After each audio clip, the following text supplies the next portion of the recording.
DA আন্দোলনকারীদের সাথে আন্দোলনে যোগ দিতে এলেন ভারতীয় জনতা যুব মোর্চার রাজ্য সভাপতি ইন্দ্রনীল খা।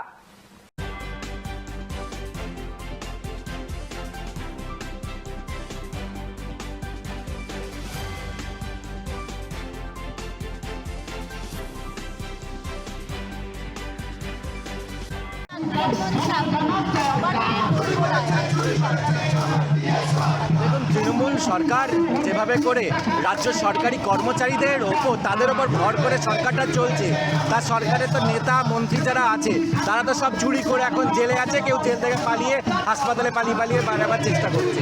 কিন্তু যারা মেন এই সরকারটাকে চালাচ্ছে, এই যে যত দুয়ারে সরকার করিয়ে তারা যেভাবে ভোট আদায় করার চেষ্টা করেছে, বিভিন্ন ধরনের যে প্রকল্পের মাধ্যমে মানুষকে কাছে নিয়ে যাওয়ার চেষ্টা করছে, সেইগুলো কেন্দ্রীয় সরকারি প্রকল্পগুলোর ওপর স্টিকার লাগিয়ে মমতা বন্দ্যোপাধ্যায় সাধারণ মানুষের কাছে নেওয়ার চেষ্টা করছে।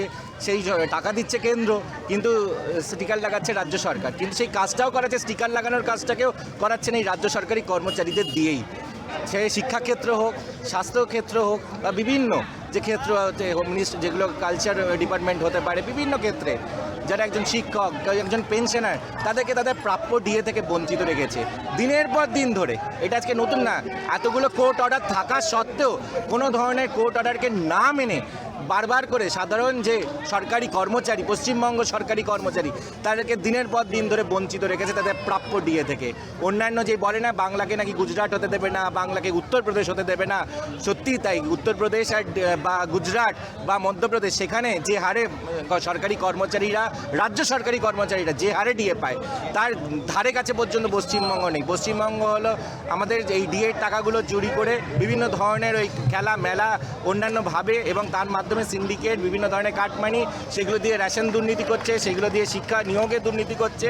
এই প্রাপ্য যে ডিএর টাকা, সেইগুলো থেকে সবসময় বঞ্চিত রেখেছে। কারণ তাদের রাজ্য সরকারের সবসময় ধারণা যে সরকারি কর্মচারী তারা প্রতিবাদ করতে পারবে না, প্রতিবাদ করলেই একটা ইমিডিয়েটলি ট্রান্সফার অর্ডার করে দেবো, ইমিডিয়েটলি কোনোভাবে পানিশ করবো, তার পরিবার পরিজনকে দেখে নেব। সবসময় শাসনি, ধমকানি, চমকানি, এই যে পুরো যে চালাচ্ছে যেভাবে করে। ইভেন যে রাজ্য সরকারের যে মেন যে পুলিশ ছাড়া তো তৃণমূল সরকার চলতেও পারবে না, 1 মিনিটও থাকতে পারবে না রাজ্যের পুলিশ ছাড়া। কিন্তু সেই পুলিশদের পর্যন্তকে বঞ্চিত রেখেছে তাদের প্রাপ্য ডিএ থেকে।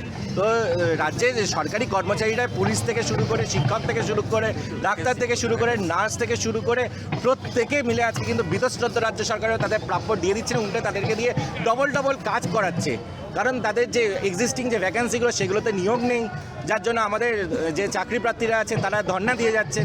যারা অ্যাকচুয়ালি মেধাবী ছাত্রছাত্রী, তারা আজকে চাকরি পাচ্ছে না, সরকারি কোনো নিয়োগ নেই। 5-6 বছর 10 বছর আগে যেগুলো নিয়োগ করেছিল, সেখানেও দুর্নীতি করে বসে আছে।